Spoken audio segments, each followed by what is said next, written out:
Good afternoon, everyone. I'm having a better day than I was the last time I posted on here. Pardon me. I started my intake of marijuana just now.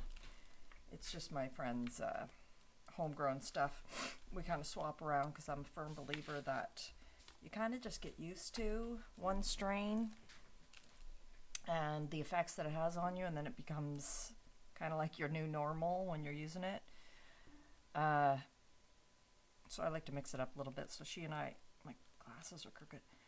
She and I will trade, unbeknownst to her husband, who's the one that grows it. But they got ample supply, so it's okay. So, just to follow up with my last post, I don't even think I've put it on there yet, but anyway, about the snowplow guy. That never got rectified, and in fact, the next day after my post, it snowed a little tiny bit. Just a skiff, not even a skiff, like you could have swept it off the road. But of course, at 8:30 on a Sunday, 8:30 in the morning on Sunday, the plow driver went by. I'm not in the mood to be angry today, so I haven't emailed anybody or anything, but it seems as though they probably get paid a salary, regardless of whether or not they have to plow snow or not. They get a salary for the week, like Monday to Friday, and then maybe Saturday and Sundays are overtime. I'm just speculating. I'm not sure. But it really does seem, it's so crazy. Like, if it snows on a Saturday or Sunday, they'll do my street, which is virtually, like, nobody's using my street. I live in buttfuck nowhere. And the snowplow driver will go by, like, a couple times. Maybe even 3 times on a Saturday if it's snowing, like, all day. During the week sometimes, if it snowed, it'll snow and snow and snow. It'll start to build up, like, quite a bit. And sure, it makes sense. Don't come and plow the road until the snow's all done. But sometimes, we're sitting here waiting. I don't know. Maybe I'm just bitching about nothing, but I tried to get them to reverse the side of the street they'd be on. Anyway, they still went the way that they'd always been going. And the one guy who gave me a hard time there, Kevin, I'll be emailing him this week because it's going to warm up and I can already see the water collecting on the street. Kevin. Kevin's going to be mad because I'm going to be a thorn in his side. That's just the way I'm made. So, yeah, and then the other incident, I didn't rewatch that video, but the other incident with the significant other person who has a drinking problem. He's back. Much to his credit, he came the next night to apologize profusely. Finally admitted to a disease, having one. Anyway, I don't really want to talk about that either. What is there to discuss? I don't know. Yes, there is something to discuss. This morning in the news, I was watching Canadian news. I have a good friend who's on long-term disability due to harassment / bullying / sexual harassment in the military. I mean, it's going to happen. I know it's going to happen. It happens everywhere else, so why wouldn't it happen in the military? But it seems like it's a little boys' club, in the military. My dad was an army sergeant in our Canadian Army and had worked in the Army for 34 years. People used to claim that he was a chauvinist. And at one point during a conversation I was having with my dad in recent years, I'd said to him, because they, at work, for some sort of thing, an award for my dad, but just kind of within office or something, they had given my father this soap on a rope that was, it's a pig, like a pig on all fours, and he has this sash going across the front of him, and it says male chauvinist pig on it. And I remember seeing that as a kid. I was probably only about 6 at the time. I think it was when Dad was promoted, like in 1976, was his last promotion, because my mother says his mouth was too big, like flapping all the time, and he wasn't a candidate to be promoted. And so 1976, they must have had a little to-do for him. I'm sure he came home shit-faced and had this soap on a rope. And I didn't know what that meant. I think I asked my mom, but, you know, when it comes to explaining things, like if I had a 6-year-old and they asked me, well, like, what does that mean? I would go above and beyond my call of duty as a parent to explain that because it's important. And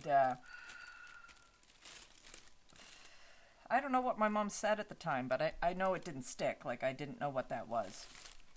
So over the years, I mean, my dad has had that thing on display. How long ago was that? Like 44 years ago? He got that soap on a rope, and he still has it. It's in the box. He's never taken it out. Kind of like a badge of honor, in a way. And so in this conversation I was having with my dad, I asked him, you know, like, when I was being raised, I wasn't ever told I couldn't really do anything, you know, like certain activities weren't off limits just because of my gender. And maybe my dad tried really hard to understand what sexual inequality was, or maybe he was putting it to a test to see if in fact girls could learn the same skills as boys and be just as good. Maybe that was his mindset, because I always used to say that I was never raised as a boy or a girl or a man or a woman. I was just raised as a person. And by that I always meant exactly that. If I wanted to learn how to cook or bake, my mom would have taught me to cook or bake. She didn't teach me to cook or bake. I mean, it was always there because that was what my mother's role was. She was the food maker in our household, and we always had dessert. So, and a big meal, a meal that was kind of like off the cuff on a bad day. Maybe we'd have breakfast for supper. Maybe we'd have craft dinner. Maybe it was a free for all. You could have whatever you want. So I'd have like alphagettis or ravioli and grilled cheese, and everybody else would just kind of get their own stuff. I was the youngest, so anyway, I never felt less than a girl because I didn't know how to cook. And I can recall one time my brother making fun of me. I was a teenager, you know, and I was PMSing pretty hard and wasn't in the mood for any of his bullshit.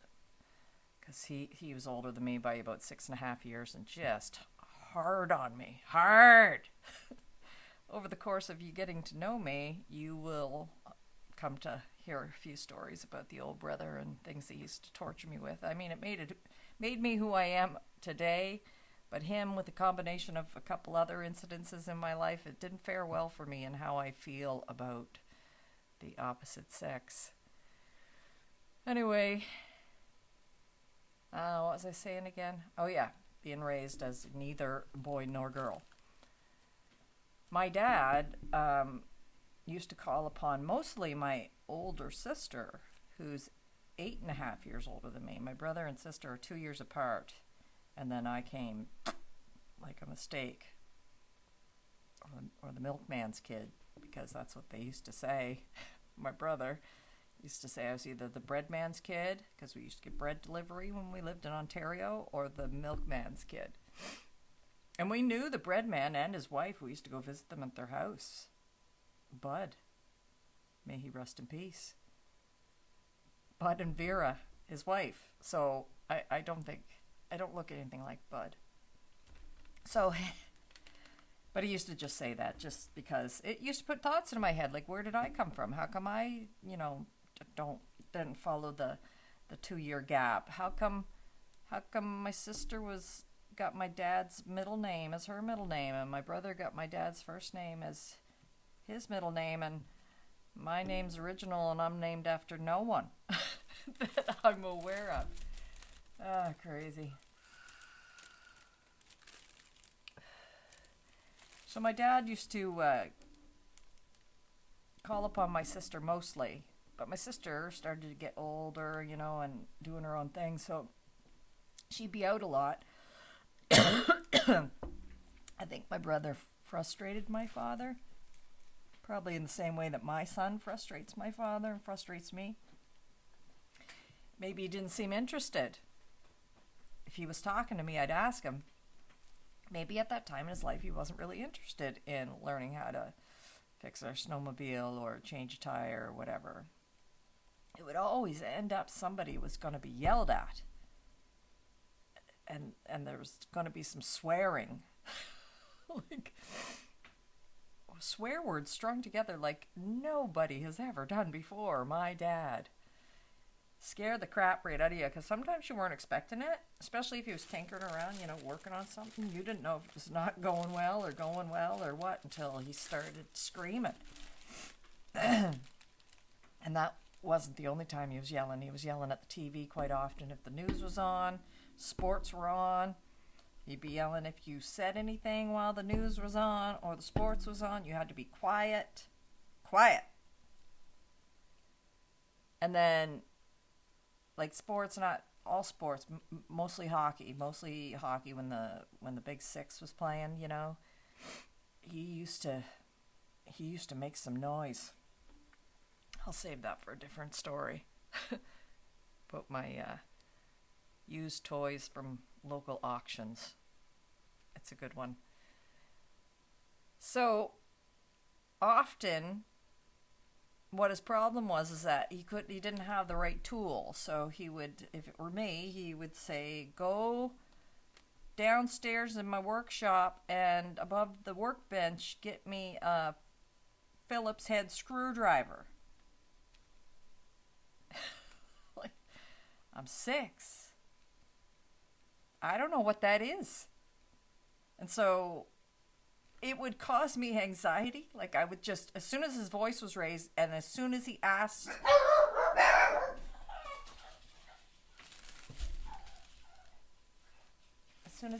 me to go get a tool of any kind, as soon as my name was said, Tammy, go get, oh no, he's going to ask me to go get something. I don't know what the hell it is. I don't know what it is. It doesn't matter what he's going to ask me for. I don't know. Unless it's a hammer. Maybe a handsaw. I don't know. So I said to him, I don't know. I don't know what a Phillips head screwdriver looks like. And he said it was a star. The one that's shaped like a star. But when you're a kid, I'm going to show you what a star looks like. Ta-da! Not green, but yellow. Or something on a dot, like a light dot in the sky that's twinkling. Like that's what a star is.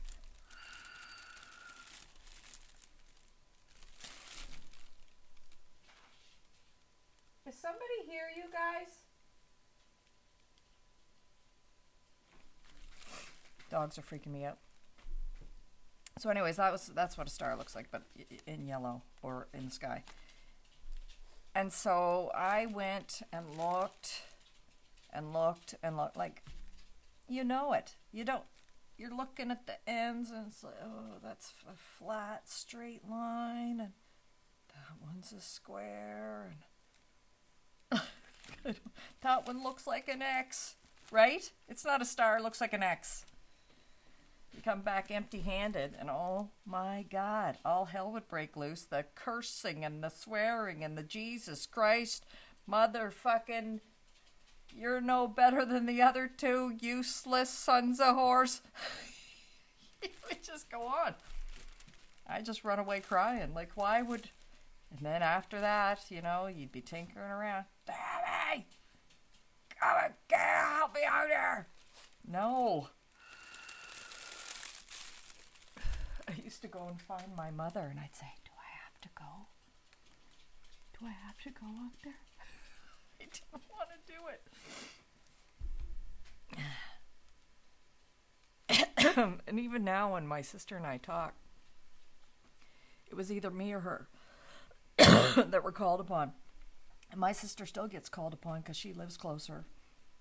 So she'll have to drive down to their house to do various tasks because of between the three siblings, we all live pretty handy, but my sister lives closer. Does she? Sometimes lives closer. Anyway, she's the one they call. And she has to go and do like, I call things pink jobs and blue jobs, but me and my sister, we do a lot of blue jobs. We do a lot of the blue jobs. I do more of the blue jobs than she does in the large scheme of blue jobs. And I also do more pink jobs or pink like tasks as well. She's stronger than me physically, and I would never, I don't care how old she is, because she's 60 now. I would never mess with my sister. Guaranteed, she would beat the living shit out of me and anybody else that was pissing her off. It's frightening. No more frightening than I am when I get angry, but that's just the way it is. If I seem a little bit off today, it's just because there's somebody working at that house of mine next door, and I don't know when they're coming back. My nose is running, and I should be doing my spreadsheets. So maybe I'll get to that and tack this onto the other one that I hadn't posted yet. I bet you I can do that. Some of these computer tasks, it's new skills to me, so I'm going to learn some interesting things as we go along. Don't adjust your set.